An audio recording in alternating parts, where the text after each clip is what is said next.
y vendría siendo de la glándula tiroides. Entonces, nos vamos a centrar en esta porque va a ser la base para entender una enfermedad que es muy frecuente en nuestro medio y la cual ustedes van a tener muy posiblemente en sus vidas como profesionales algún tipo de paciente que tenga esta patología.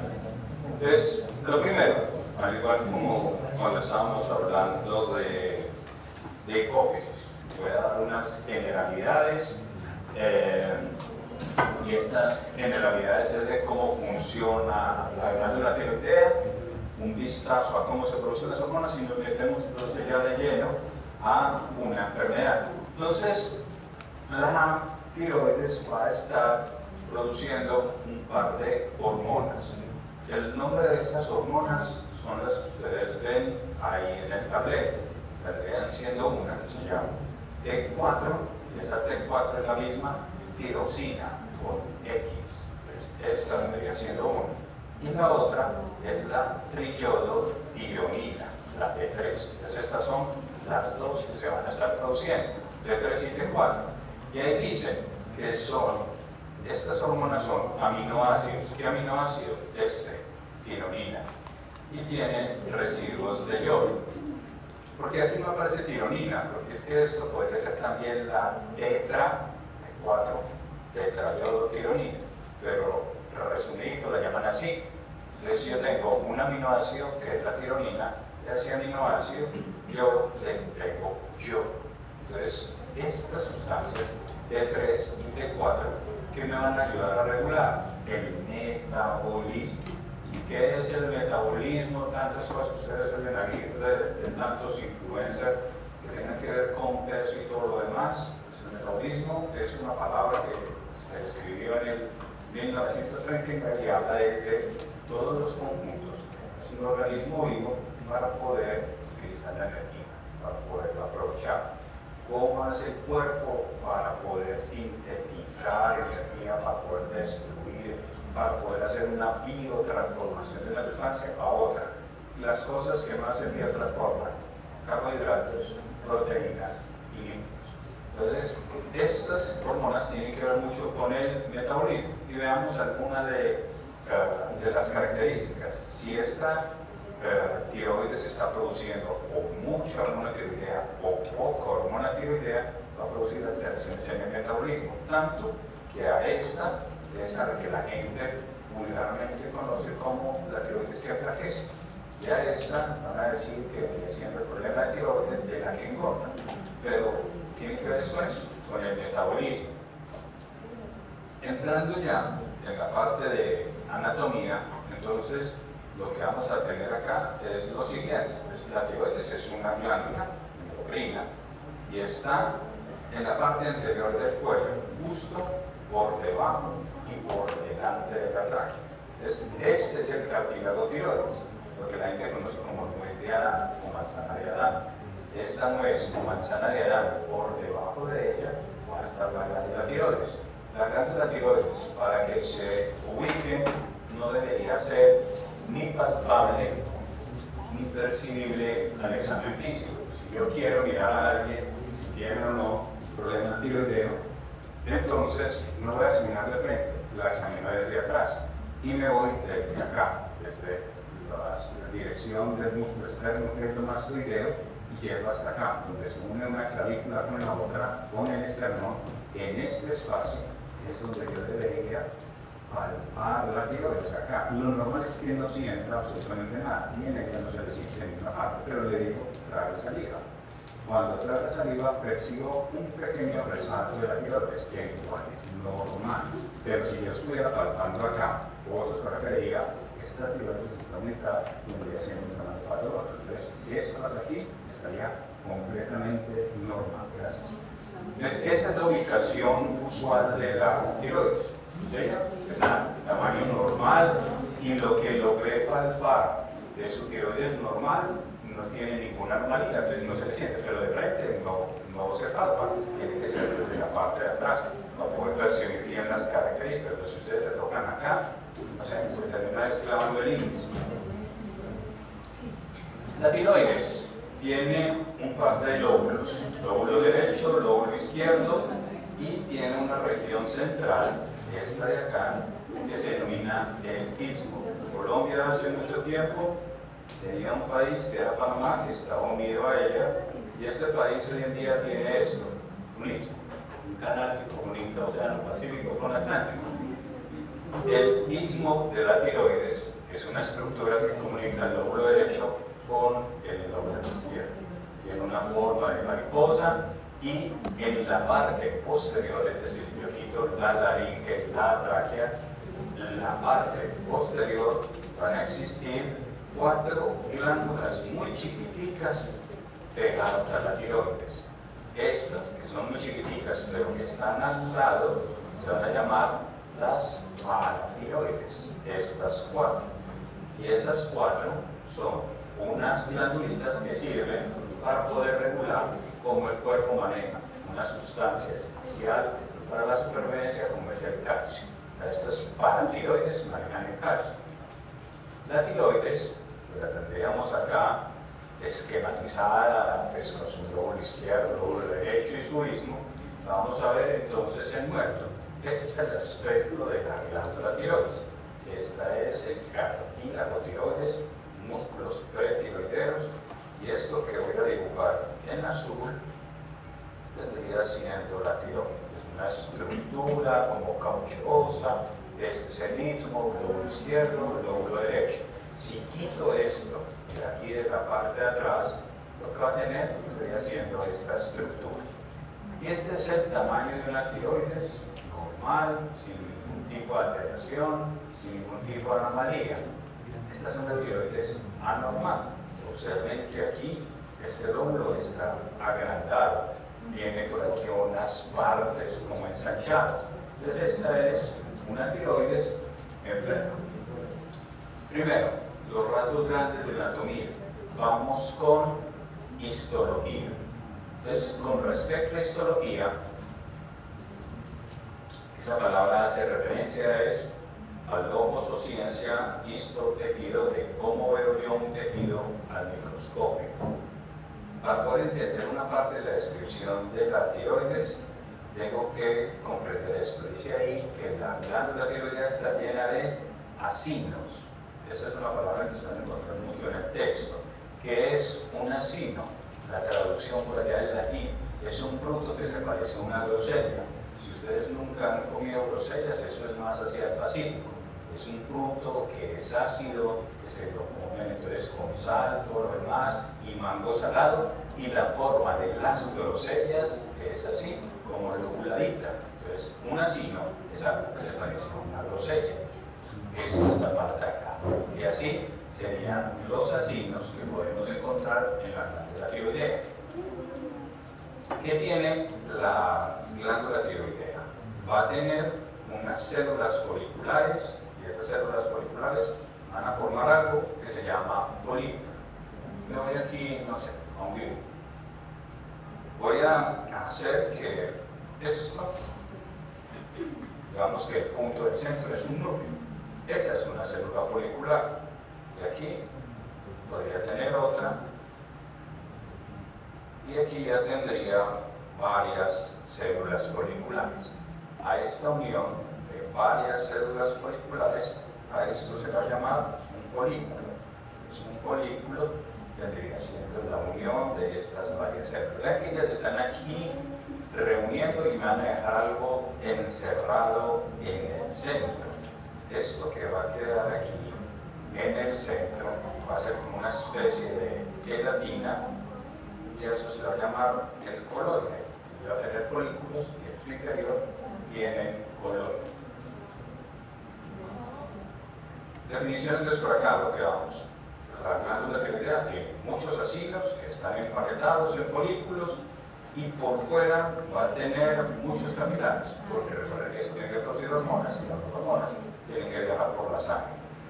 Por fuera, que también puede haber, lo que voy a hacer aquí como en asteriscos violetas, van a existir unas células que se van a llamar parafoliculares o células C. Los asteriscos que están produciendo calcitonina, una sustancia que sirve también para regular el calcio. Vamos acá con un dibujo. Glándula tiroides, un folículo, otro y otro. En el centro tendríamos entonces por acá coloide, coloide, coloide, capilares, y estas que están acá, células parafoliculares, para y para.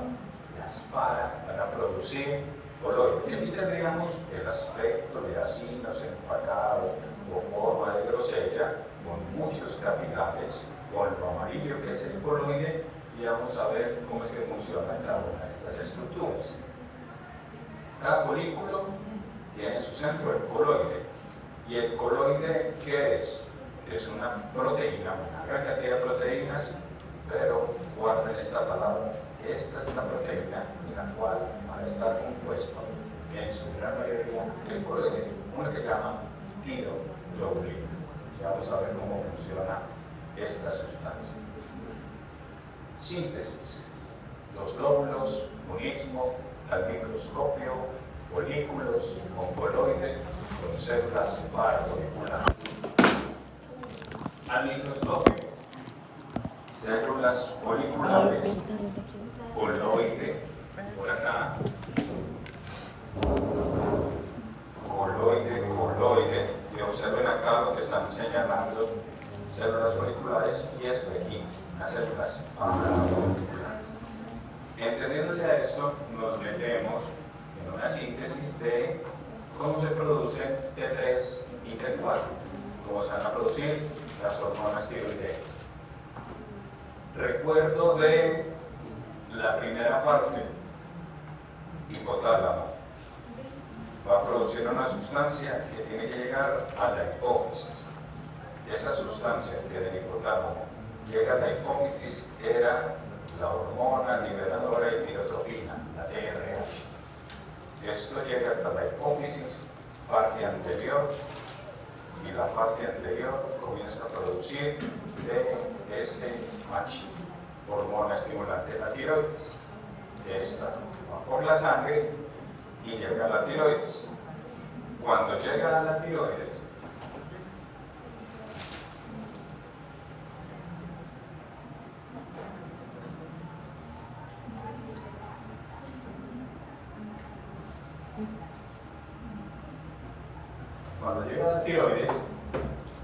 va a llegar entonces a las células foliculares y va a dar la orden para arrancar la síntesis de hormonas tiroideas.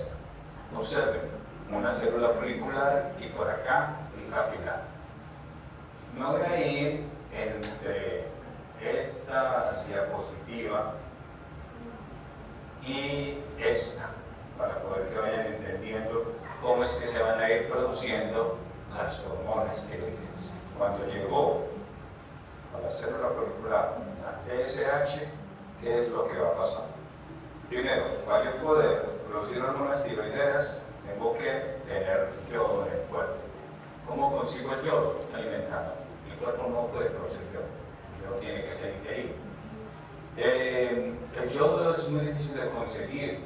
Entonces, ¿qué pasaba antes? Pongamos de 1950 para atrás, que había muchas personas que tenían problemas tiroideos, porque no era fácil hacer el yodo. Solución que dio el gobierno en todo el mundo: colocarle yodo suplementado a algunos alimentos.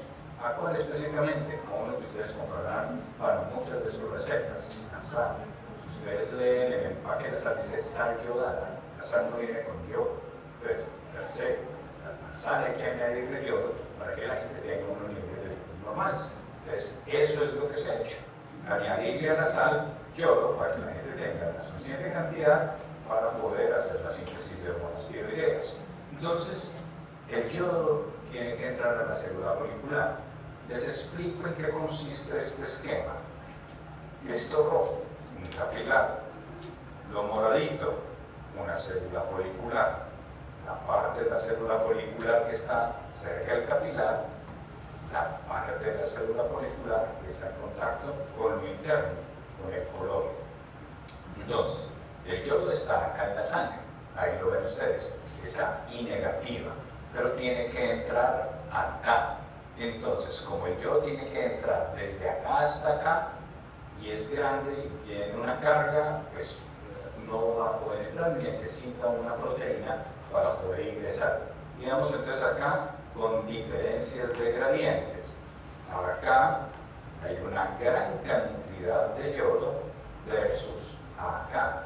Entonces, si yo necesito ir de una zona de menor concentración a una de mayor concentración, ¿qué tipo de transporte utilizo? ¿Con ATP o sin ATP? De menor a mayor. Necesito un tipo de transporte que sea con ATP. ¿Qué ha pasado acá? Que la célula siempre está caña para gastar energía. Entre menos energía tenga que gastar, mucho mejor para la célula. Entonces la célula podría haber dicho, voy a hacer un canal al yodo, para que el yodo entre, utilizo un canal de yodo que tenga ATP y el yodo entra. Pero te dice, pero hay algo que yo ya he hecho y es una bomba de sodio potasio ATPase. Una bomba que está sacando 3 sodios y está metiendo 2 potasios. Y eso necesita ATP. Eso me genera un gradiente de ATP. Entonces, ¿por qué no utilizo ese gradiente y aprovecho que tengo que entrar el sodio, tengo que volver a entrar sí o sí, y de una vez aprovecho ese canal de sodio y entro yodo? Eso es un importador que está utilizando ATP, un transporte secundario. Entonces, el sodio entra y también entra el yodo. Es decir, esta célula folicular está con el sodio, que es todo migajero, y lo están echando y echando y echando y echando, pero él siempre pide acá para volver y volver y volver y volver. Él dice la célula folicular, yo lo recibo papi, pero traiga hacia su amigo. ¿Sí? Entonces, el sodio entra con el yodo. Acá tendríamos este importador de sodio-yodo y ya tengo el yodo dentro de la célula. Eso es algo que se denomina la captación de los yoduros. Esa es la primera parte, y es con un cotransporte con esta proteína importadora, y esto es estimulado por la TSH que es liberada por la glucosa. Primera parte. Este yodo yo lo necesito pasar al coloide. Entonces, el yodo está acá, se lo ven aquí, y lo necesito pasar acá. Entonces, para pasarlo desde acá hasta acá, pues ya este es un tipo de transporte diferente que va a ser con una proteína que se llama una pendrina. Esa pendrina me permite pasar este yodo hasta acá. Entonces el yodo ya lo voy a tener aquí en el coloide. Lo puede pasar desde acá, hasta acá, hasta acá. El coloide lo vamos a hacer como comparación como si fuera un restaurante. Entonces, en este restaurante es donde se van a cocinar las hormonas tiroideas. Segunda parte, transporte del yodo al coloide a través de una pendrina. Tengo yodo y tengo una proteína que les dije ahorita que guardaron el nombre, tiroglobulina. ¿Dónde sintetizo tiroglobulina? En la célula folicular. ¿Cómo la sintetizo? Vuelvo a la clase de síntesis de proteínas. En el núcleo tengo la información para sintetizar tiroglobulina, la saco, RNA-mensajero, la saco citoplasma, codón, anticodón, ribosomas, síntesis de proteína, la empaqueto en Golgi y he hecho tiroglobulina. Todo un proceso de síntesis de proteína. La tengo acá. Esta tiroglobulina que está acá es enorme, es gigantesca. Tipo de transporte que se puede utilizar para que atraviese la membrana de cosas que son gigantescas, enormes, sin utilizar una proteína.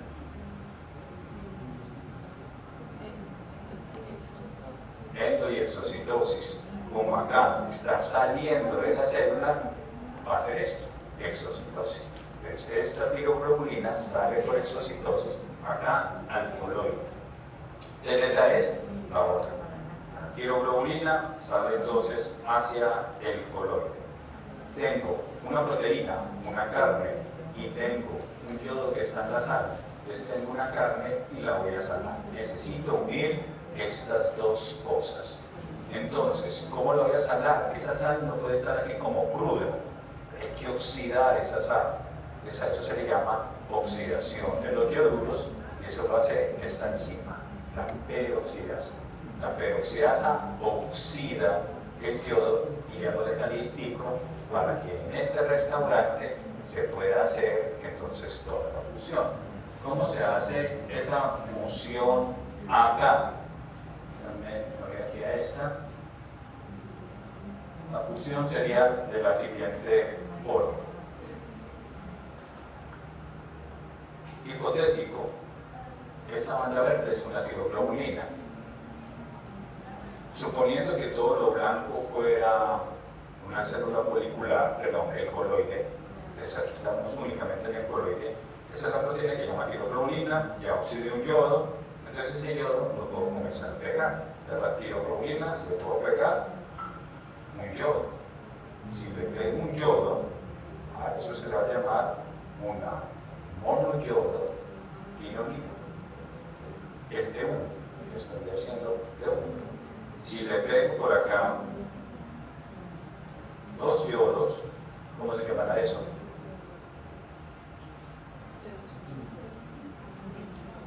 Diyodo. Una diyodotironina. Esto vendría siendo T2. Esta parte de acá vendría siendo un T2. Ahí tengo T1 y tengo T2. Y aquí ya puedo comenzar a jugar. Y tengo aquí una. En esta tengo dos, y si las enlazo, ¿cuántas hay ahí? Tres. Esta es la de tres. Diyodotironina. Y si cojo una que tenga dos y otra que tenga dos, esta vendría siendo una tetrayodotironina o dioxina, cuatro. Y así, pegándole a un aminoácido residuos de yodo, he logrado formar cromosomas tiroideos.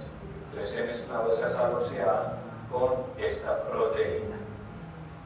A eso es entonces lo que se le va a ir denominando el acoplamiento de las tirosinas. Ya va a ir haciendo estos T1 más un T2, este T3, dos que sean de T2, vendría siendo un T4 y las he sintetizado. Si no le traes al dibujo, pues aquí esto es lo que está ocurriendo. La proteína le comienza a pegar yodos, D1, D2, D3, D4. Y así las tengo aquí todas juntas. Esto que está aquí, grandotote, toda la carne con la sal, se la devuelvo a la célula folicular. Esto entra a través de un proceso de pinocitosis, agua más toda esta molécula, y acá, entonces, unas enzimas que parten proteína, las proteasas, comienzan a fraccionar. Ya tengo todo este paquete, entonces lo comienzo a partir. Lo parto en T1, en T2, en pedazos de T3, en pedazos de T4. Lo que sea, T3 y T4 sale a la circulación, hacia su región destino. Lo que sea T1 y T2, tiene un pedacito de yodo y a la célula folicular le gusta el yodo. Le quito ese yodo, una desayodasa.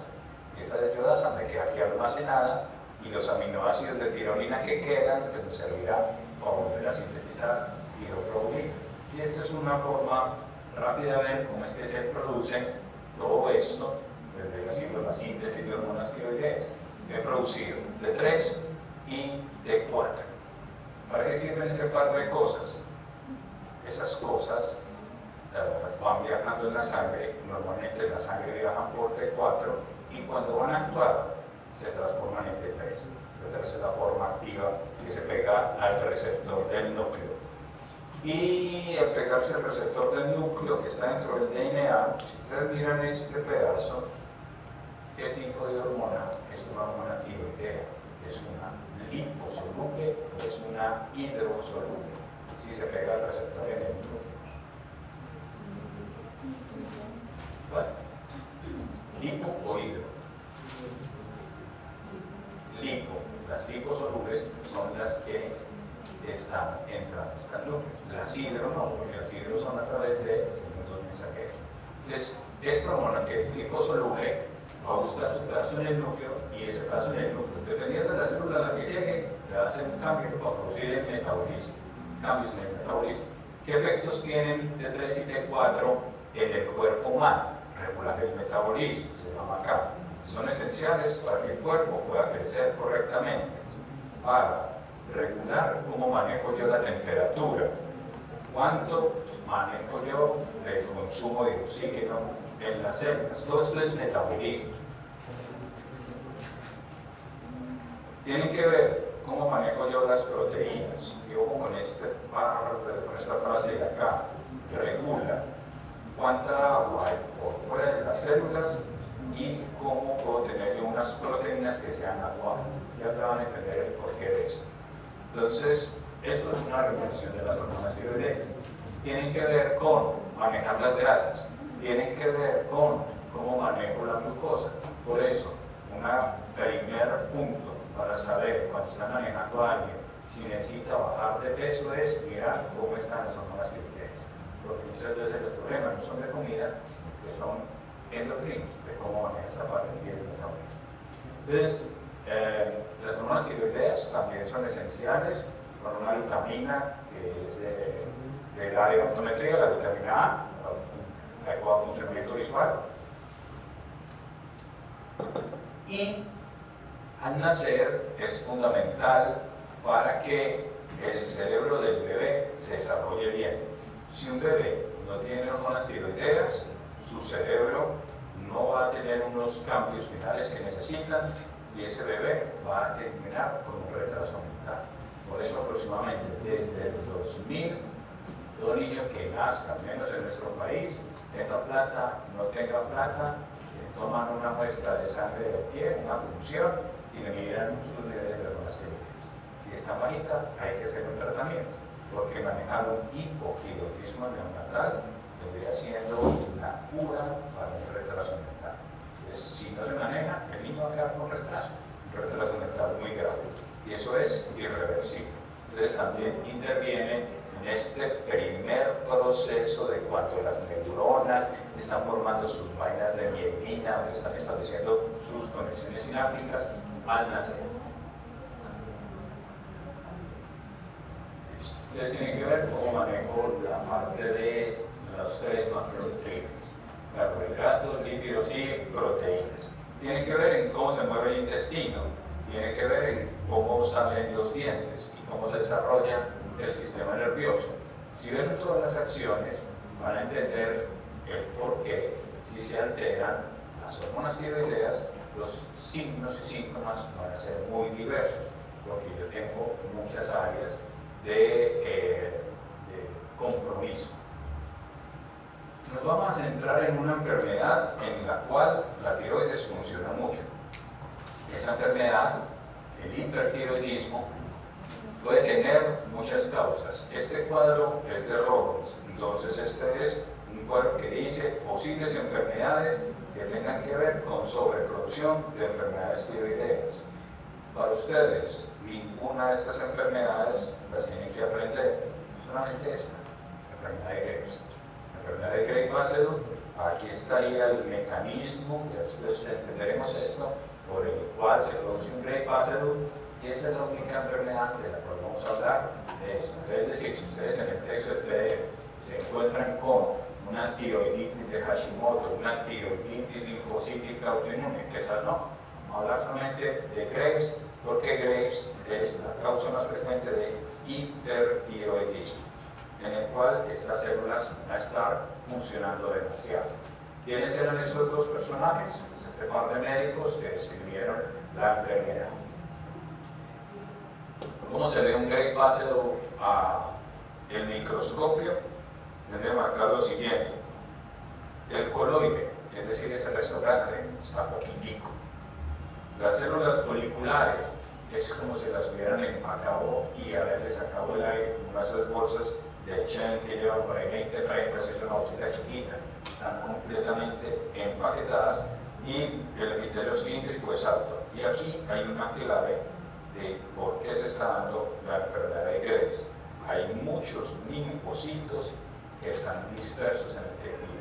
Si yo tengo muchos linfocitos, sé que se está produciendo anticuerpos.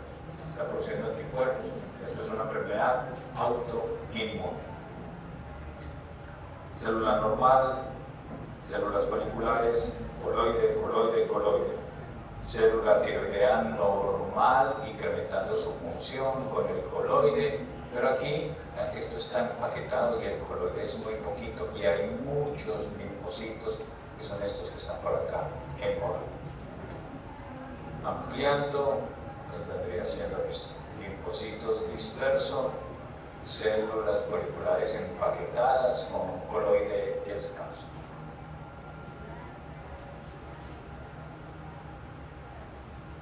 Al microscopio, eso es normal. Aquí tendríamos un Graves, todo está muy empaquetado con muy poquito coloide y todos estos puntos negros que ustedes ven ahí son linfocitos. ¿Por qué les digo que nos vamos a centrar en esta? Porque es la más común. ¿Qué sucede con Graves y hasta dónde van lo que se haya entendido de Graves? ¿Por qué se produce un Graves? Patogenia es el origen de la enfermedad. Entonces, en más del 90% de los pacientes con enfermedad de Graves tienen esta sigla, que aparece acá, que se las traduzco del inglés. A ver, antibody, hay un anticuerpo. STIM, estimulante. R, receptor del TSH. Entonces tengo un anticuerpo que estimula el receptor al cual se pega el TSH. El TSH normalmente es un receptor que actúa normalmente, pero yo aquí tengo un anticuerpo que se pega a lo mismo y entonces está falsificando ese inicio de producción de hormonas tiroideas. Este es el punto que está acá. ¿Por qué se está produciendo este anticuerpo que simula o falsifica la acción de la TSH? Todavía no se sabe por qué. En algunas personas pues pueden decir que es familiar, pero la causa todavía no está muy clara. ¿Qué sucede con el falsificador? Que actúa casi igualitito que un TSH normal. Entonces, la tiroides no sabe si es un falso o si es el verdadero. Recibe el mismo estímulo que hace toda la carreta a producir T3 y T4. Vamos entonces acá un resumen de lo que está ocurriendo en Graves. Hipotálamo produce normalmente TRH, la liberadora. Esta TRH llega a la hipófisis, parte anterior. La hipófisis produce TSH. La TSH llega a la glándula tiroidea y la glándula tiroidea produce T3. Si estos niveles están normales, pues el hipotálamo sabe que tiene que producir más y tiene que producir menos. Eje normal. Acá, ¿qué está ocurriendo? Que hay un falsificador. El falsificador es este, un anticuerpo que se está pegando a la glándula tiroidea y le está diciendo trabaje más. Si le está diciendo trabaje más, ¿cuándo o cómo deberían estar los niveles de hormonas tiroideas? ¿Deberían estar altos o bajos? Altos, porque le estoy diciendo que trabaje mucho. Entonces, en sangre habrán altos niveles de T3 y de T4. Si hay mucho T3 y T4 en la sangre, el hipotálamo, ¿qué cree? ¿Tiene que producir más o tiene que producir menos? Menos, porque hay mucho circulando. Entonces, lo normal es que aquí, este produce menos. Si produce menos TRH, la glándula hipófisis va a producir menos TSH. Y por eso es que aquí ya vamos a entender el porqué de los exámenes de laboratorio, o sea, cómo sale. Si usted de primerazo dice hipertiroidismo, hiper, mucho, entonces debe haber mucho TSH, no, hay poquito TSH. Y el poquito TSH es entendible este caso acá, pues hay muy poco TSH porque el hipotálamo no está produciendo, porque hay muchas hormonas circulando. Perfil de laboratorio, TSH por el piso y T3 y T4 muy elevados. Esta imagen, entonces, representa el modelo hipotético hasta lo que sabemos o hasta donde va la ciencia de la comprensión de la enfermedad de Graves. Tenemos aquí una célula B que está produciendo anticuerpos y esos anticuerpos están estimulando el receptor y al estimular aquí el receptor me van a producir unos cambios para trabajar mucho y además van a llevar a hipertrofia, hiperplasia y a fenómenos inflamatorios. Ahí está. La glándula ya está dañada. ¿Esto cómo se manifiesta? Tiene muchos hallazgos. Este busto es de un emperador romano, de Cayo Julio César, busto románico más conocido como Calígula. Y este fue asesinado por Casio Longino y Casio Pega y era uno de los emperadores más locos del Imperio Romano. Si ustedes se ponen a leer sobre Calígula, cosas que ustedes vieron, como por ejemplo, una historia que está aportando ahorita antes de entrar a clase, que era cómo la gente es capaz de hacer eso, porque Calígula tenía toda esta parte de ahí. A Calígula le hicieron la película, y esta película es muy vieja, este es el póster es más, ahí dice, el film más controversial de todos los tiempos, totalmente sin cortes y sin censura, solamente para mayores de 18. Este es un film que lo sacaron en el 79 y lo hizo un artista, un director italiano, que se llamó Tintoretto, y Tintoretto cogió al mismo actor de una camisa que me habían visto para una película de la naranja mecánica, y dijo cómo hacer toda la vida de Calígula. Y entonces ahí muestran cuando se acuesta con un caballo, los asesinatos que hacía, las torturas que le hacía a la gente, y gran parte de todos los desórdenes sexuales que estaban acá. Hacía muchas orgías Calígula. Y entonces en la película Tintoretto contrató prostitutas. Entonces en realidad era como el porno soft de esta parte, pero eso estaba tan restringida. Estando siendo italiana y todo eso, el pensamiento neoliberal de los italianos, solamente hasta el 2007 perdieron su distribución libre. Desde el 79 hasta el 2007, de lo pesada que es entonces la película. ¿Qué se hacía? ¿Qué se hecho que Calígula fuera tan loco, tan desaforado, y más su aspecto, y más por acá, una parte que pareciera que tuviera algo y una masa? Entonces en el cuello se planteaba la posibilidad de que Calígula tuviera una enfermedad de Graves. ¿Y de qué se va a quejar algo con Graves? Y piensen en lo siguiente. Si ustedes van hoy en día a la EPS, los médicos tienen grandes restricciones, hay algunas EPS que dan 15, 17 minutos para hacer todo lo que registra historia clínica, examen físico, impresión de orden, todo eso, y eso es muy difícil poder hacer un examen bien. Entonces, si yo me dice, tengo esto, el médico le da una sola cosa, que pueda atender una sola cosa. Pero si no atiende una sola cosa, podría dejar de ver todo el panorama. O sea, yo no necesito ver un árbol, necesito ver un bosque para poder entender un diagnóstico. Entonces vamos a ver esto, de qué se va a quejar alguien con Graves, y de qué vamos a hablar de una mujer.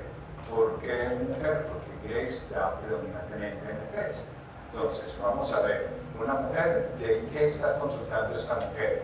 Que se siente como en una alerta constante, que tiene la habilidad emocional. Doctor, lo que es que yo estoy en un momento muy contenta, al rato que estoy llorando, me siento muy nerviosa, estoy irritable, mis compañeros me hablan y ya estoy a 4 piedras, no soy capaz de concentrarme, me siento débil, fatigada, siento que el corazón está acelerada, mantengo comiendo, pero estoy perdiendo peso. Y además, qué pena con usted, doctor, pero parezco una paloma comiendo y cagando y no me aguanto en camino. ¿Sí? Entonces, todo está acá. Si es entonces, como eso que una sola cosa, que se va a perder, ¿no es cierto? Porque todo esto hace parte de lo mismo. Cuando me estoy hablando de síntomas, es de lo que la persona se queja. Cuando estoy hablando de signos, es lo que ya puedo objetivar a un examen físico. Entonces, ¿qué tiene esta persona? Hablando aquí, tiene una debilidad, sobre todo en los hombros y en las caderas. La piel es delgadita, la piel es muy delgada, el pelo es muy delgado, se le cae muy fácil, las uñas se le caen muy fácil. Va a tener una serie de alteraciones oculares que ahorita se las explico. Ya vamos a ver esto aquí, vamos a gastar. El corazón está acelerado tanto que podría llegar a tener arritmias. Y dentro de los laboratorios voy a encontrar las dos cosas que le dije: TSH por el suelo y T3 y T4 incrementado. Entonces, eso es lo que ocurre en un paciente con patología tiroidea. Examen físico. Eso era lo que pasaba antes de la suplementación de yodo. Las personas tenían esto que se llama óseo, o le decían en Antioquia antigua, coto. Pues, tienen esta parte acá. ¿Y por qué estamos hablando de esta enfermedad? Ellos pueden ver, va a producir alteraciones a nivel, ¿cómo le dicen vulgarmente a esa? Que es la tiroides que enflaquece. ¿Por qué? Porque el cuerpo está haciendo un hipercatabolismo, está gastando energía a la lata y entonces eso consume recursos.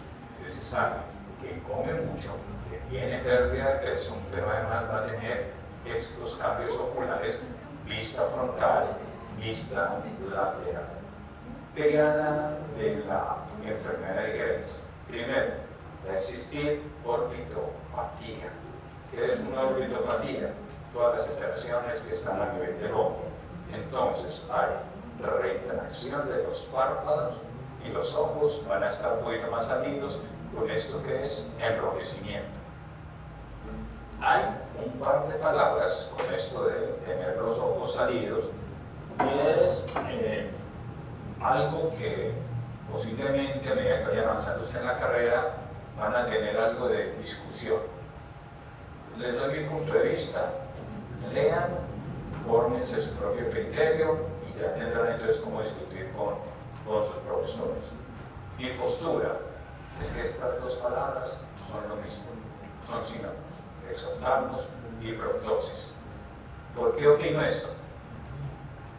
Si yo quiero saber el significado de una palabra médica, busco en el diccionario de la Real Academia Nacional de Medicina Española, como el diccionario de la RAE, en términos médicos. No es cualquier diccionario, es exclusivo de términos médicos.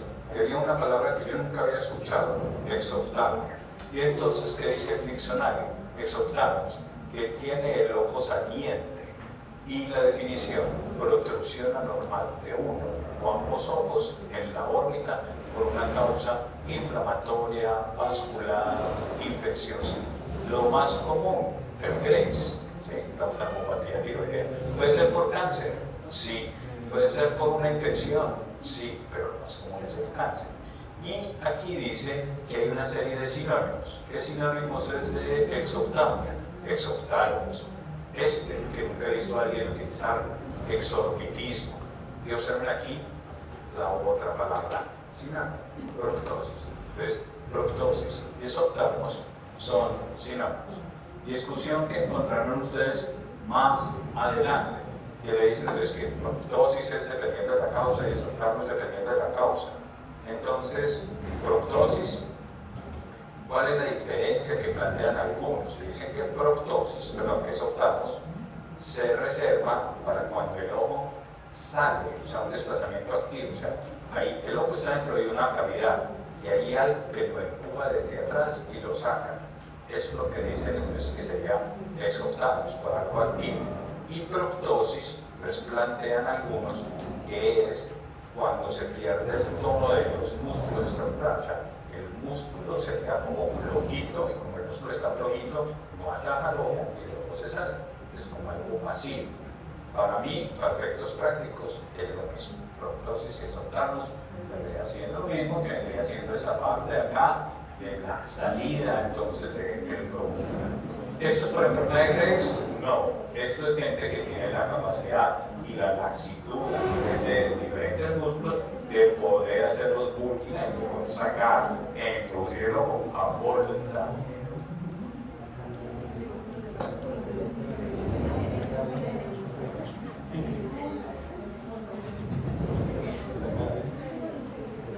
Entonces en Graves tendríamos el ojo con exoftalmos, la alteración, no toleran el cálculo, la glándula está incrementada. Y veamos pacientes con enfermedad de Graves. Ahí ya lo ven. Paciente inicialmente con exoftalmos o con proptosis, le hicieron tratamiento inicial con corticoides a altas dosis, ustedes lo han visto ahí. La evolución. De aquí, la misma persona, ¿sí? Antes del tratamiento, después del tratamiento. Entonces, a esto es a lo que se debe denominar la orbitopatía, primera de los hallazgos de enfermedad de Graves, de la triada. El segundo, la dermopatía. La dermopatía da sobre todo en la parte anterior de las piernas, y es que la pierna se va volviendo mucho más gruesa, con la textura de una cáscara de naranja, y eso es porque se van acumulando proteínas por debajo de la piel, mucoproteínas.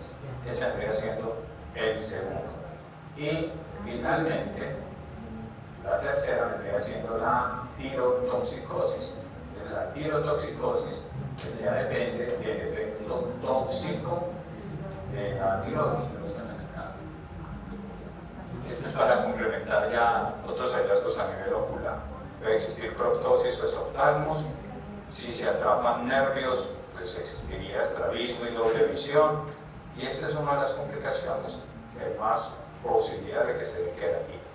Entonces, esta es los hallazgos que podríamos encontrar a nivel de el ojo. ¿Por qué se da esa ornitopatía en el Graves? Hasta lo que se sabe. Esa misma sustancia, el anticuerpo que estimula el receptor de TSH, se pega a unas células que están detrás del ojo. Y esas células pueden producir agua, moco, una especie de gelatina. Entonces ellas van a llegar y van a producir mucha agua, mucha gelatina, y eso empuja el ojo hacia afuera. Eso es lo que está ocurriendo en la enfermedad de Graves, que vendría siendo esto: el ojo salido y con una parte por acá de irritación enrojecida. Resumiendo, hallazgos de Graves con el cómic: los ojos están salidos, hay taquicardia, hay mucha sudoración, hay temblor, aquí se cargó el susto, y eso es por una enfermedad autoinmune, una gran cantidad de síntomas que se están generando en esta enfermedad. Si es una enfermedad en la cual yo voy a tener esto, que son anticuerpos que se pegan a un receptor y que van a producir un efecto tóxico que me va a llevar entonces a esto, me devuelvo a una clase: hipersensibilidad. ¿Qué tipo de hipersensibilidad está caracterizada por un exceso de acción de linfocitos B que están haciendo una exceso de producción de anticuerpos? Tipo 2. Entonces, la tipo 2 es el ejemplo de la enfermedad de Graves. La enfermedad de Graves es el ejemplo de una hipersensibilidad citotóxica en la cual un linfocito B está produciendo un anticuerpo que está llevando a todos estos hallazgos.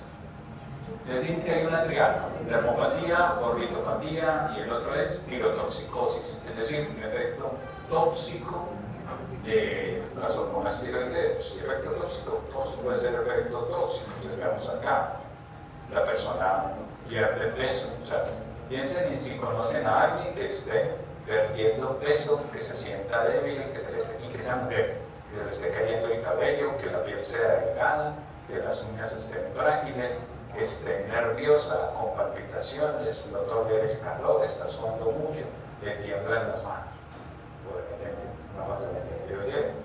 El bocio y la oftalmopatía vienen siendo ya otros de las alteraciones. Bocio gigante, este de acá, y acá tendríamos un exoftalmos severo. ¿Qué está ocurriendo acá? Que el ojo está siendo expulsado de su cuenca. Entonces, al ser expulsada, dejan que este ojo ya no puede estar lubricado. Aparte de la producción de la glándula lagrimal, hace que este ojo y la córnea puedan entonces estar aquí ya protegidos y todo lo demás. Pero, como esto no está protegido, se va a inflamar. Fenómenos inflamatorios, esto está rojo, ahí ya tendríamos la respuesta vascular y esta córnea va a estar sufriendo. Esta es una de las complicaciones de la ornitopatía tiroidea. Bocio gigante. Resumen de los hallazgos. Entonces, ustedes tendrían acá una mujer que puede tener ansiedad, insomnio, inquietud, irritable, el bocio, debilidad proximal, diarrea, mucho sangrado menstrual, engrosamiento de la piel a nivel de la parte de las tibias, osteoporosis, temblor, las manos son calientes y mantienen mojadas, las uñas se le caen, tiene taquicardia, los ojos se les salen y la párpado está retraído. Ante todo esto, sospecha y listo. Le mido TSH por el suelo de 374, completamente elevado. porque eso depende del yodo. Y han existido unos periodos en los cuales muchos seres humanos han sido expuestos a una gran cantidad de yodo, pero desde el punto de vista radioactivo. Japón, Chernóbil, en Japón, Hiroshima y Nagasaki. En Chernóbil, con el accidente, entonces se liberó yodo y se liberó cesio, se incrementaron tumores sanguíneos y también tumores oculares. La segunda enfermedad más común de patologías tiroideas, la tiroiditis de Hashimoto. Hashimoto, un apellido japonés. ¿Por qué? Porque se incrementaron muchísimo las enfermedades, cánceres en la sangre, linfomas y también patologías tiroideas. Cuando ocurrió el accidente de Chernóbil, toda Europa comenzó a detectar grandes cantidades de cesio y de yodo que estaban circulando en el ambiente. Y uno de los países fue Irlanda. Entonces en Irlanda tenían unas vacas que se contaminaron con eso, pero esa leche no era apta para el consumo humano. Entonces, como todo buen negociante, pues se las vendemos a gente que no le ponga cuidado a eso. Entonces la mandaron para Brasil. Pero en Brasil hubo un comandante que dijo, pero ¿cómo así si estoy en una zona que hace poco ha estado contaminada? Entonces, hagamos un examen a esto. Y salió y dijeron, no lo recibimos.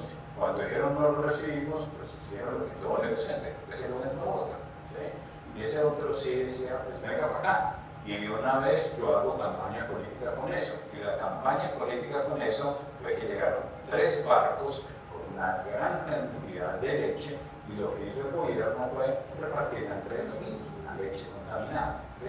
Entonces decir, lo bueno que es el gobierno le está dando entonces leche y se llamaba así, la leche de Conazú, y todos los niños le dan una leche que está contaminada. Comenzaron a aparecer entonces también patologías oculares, más un disparo enorme del cáncer infantil en México, ¿cuánto? 300%. ¿Sí? Entonces esto es desde y esto es anormal en el sentido de que depende de algo que es por cáncer. Y en Graves, este es un Graves avanzado, el ojo está expuesto. Entonces, ¿qué pasó con esta curva? Se puede lubricar, tiene queratitis, se puede perforar y hiperpenetración de visión. Todo esto, fenómenos inflamatorios, respuesta vascular de la inflamación. Esta es una queratopatía por exposición. ¿Por qué este ojo se está saliendo? Y aquí está el por qué. El por qué es por esto. Una palabra que les dije ahorita. Recuerden que entre las funciones está producir agua y proteínas. Entonces, a producir es mucopolisacáridos. Esos mucopolisacáridos es como una gelatina que puede desde atrás del ojo y el ojo se sale. Eso es entonces lo que estaría ocurriendo en la enfermedad de Graves básica. Y si restringe pues, el movimiento ocular, pues el ojo va a quedar paralizado. Un ojo muy expuesto, con grandes cambios inflamatorios. Supongamos que en un caso de estos se hace una tomografía. Al hacer la tomografía podríamos encontrarnos con esto. El ojo debería estar aquí, pero no lo está. Entonces el ojo debería estar por debajo de esa línea amarilla. Entonces vean todo lo que está protruyendo del globo ocular. Y ahí ya tendríamos entonces el por qué está, bueno, lo que ocurre es aquí, yo estoy acumulando muchos mucopolisacáridos, glucosaminoglicanos, y ellos van a ir empujando el ojo hacia la parte anterior. Ese es el desplazamiento que está ocurriendo a nivel del ojo. Entonces él diría, si aquí hay mucha gelatina, lo que puedo hacer es quitar esa gelatina, y eso es lo que se hace algunas veces. Está el ojo salido, lo operaron, tiran como recuperan otra vez el ojo. No es que el ojo sea más grande, sino que el ojo va volviendo a su ubicación. Esto pareciera ser sacado o hecho con IA, no lo es de una revista científica y está mostrando diferentes casos. Pero en este caso, este es un paciente con un exoplasma severo que le descomprimieron las paredes de la órbita, hacerle huecos para poder sacar ese exceso. Y ahí vamos a ver entonces mirando la evolución. Entonces ahí estaba, tenía un atrapamiento de un nervio, entonces quedó con un estrabismo restrictivo ahí en el ojo izquierdo. Y así era como iba entonces ya en el proceso de recuperación. Diplopia, todo lo demás que podemos encontrar en estos casos. Ahí está. Vean que luego estaba acá, hicieron la descompresión. Esto es parte de la respuesta normal después de una cirugía, en esta parte de femoral, y luego ya otra vez vuelve y se posición. Entonces toca entonces también sondas o venes para poder ir haciendo entonces esta extracción. Fenómenos inflamatorios, y a veces estos fenómenos, observen aquí la esclera, la parte blanca.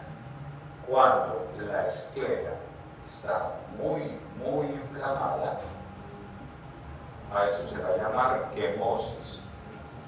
Y les voy a mostrar un ejemplo grande de quemosis. Esto es una quemosis por un paciente con hipotiroidismo severo asociado a oftalmopatía con una quemosis conjuntival. Aquí está una quemosis conjuntival, y todo lo que ustedes ven acá es edema. Y me vuelvo a la clase de inflamación. Esto rojo, respuesta vascular, salida de líquidos, salida de proteínas, edema. Esto es un fenómeno inflamatorio, y aquí una sobreinfección de eso. O sea, es una combinación entre la clase de inflamación, entre la clase de hipersensibilidad y entre la clase de lesión celular.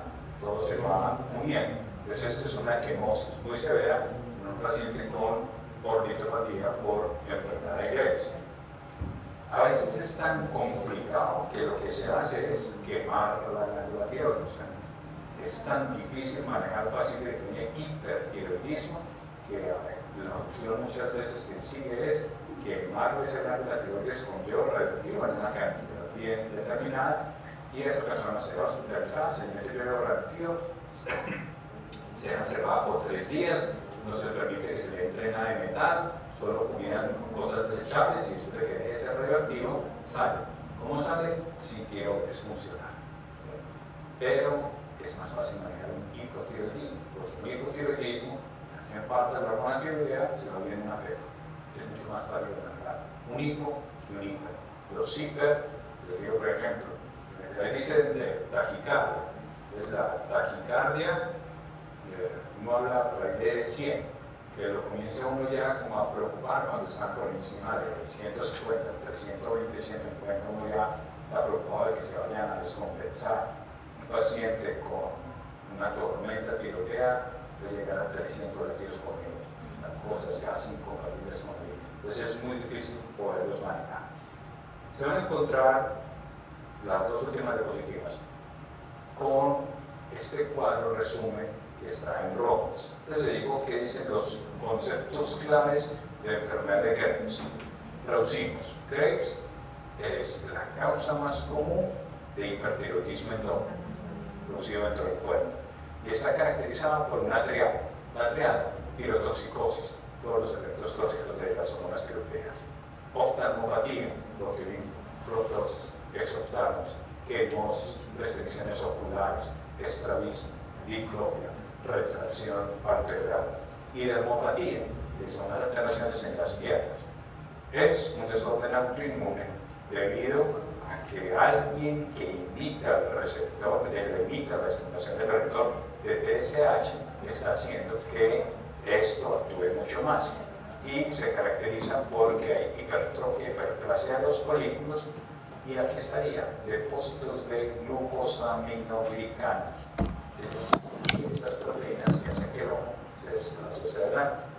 Y hay infiltrados linfoides, porque linfocitos B, produciendo todo esto. Los laboratorios, altos niveles de T3 y T4 y bajos niveles de TSH.